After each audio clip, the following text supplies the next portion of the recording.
ஒரு பச்சை குழந்தையோட சேர்த்து 6 பேர் கொடூரமா கொல்லப்படுறாங்க. இதுல என்ன ஒரு பயங்கரமான விஷயம் அப்படின்னா, கில்லர் இன்னும் கொலை நடந்த வீட்டை விட்டு வெளியே போகல. வாங்க வீடியோக்குள்ள போகலாம். 1922ல ஒரு நல்ல குளுமையான ஸ்னோயி மார்னிங்ல ஜெர்மனில இருக்க ஹிண்டஹேபக் அப்படிங்கிற பிளேஸ்ல வாழ்ந்துட்டு இருந்த ஒரு ஃபேமிலி கிட்ட இருந்து எந்த கான்டாக்டும் இல்லாம போயிருக்கு.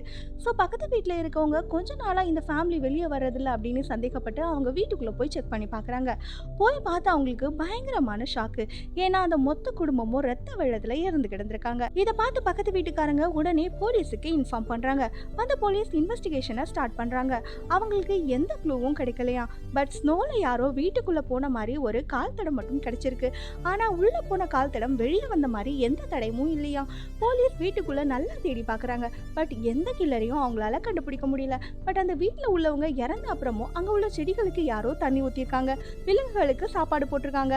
அடிக்கடி அவங்க வீட்டு சிம்னில இருந்து புகை வரதையும் அக்கப்பக்கத்துல உள்ளவங்க பார்த்ததா சொல்லப்படுது. இவ்வளவு கொடூரமான கொலைகளை பண்ண அந்த கில்லர் இன்னும் அதே வீட்டுல தான் சந்தோஷமா வாழ்ந்துட்டு இருக்கானா?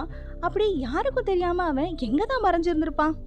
இதை பத்தி நீங்க என்ன நினைக்கிறீங்கன்னு கமெண்ட்ல சொல்லுங்க. இது மாதிரி இன்ட்ரெஸ்டிங்கான ஸ்டோரிஸை கேட்க கதைப்போமா சேனலை சப்ஸ்கிரைப் பண்ணுங்க.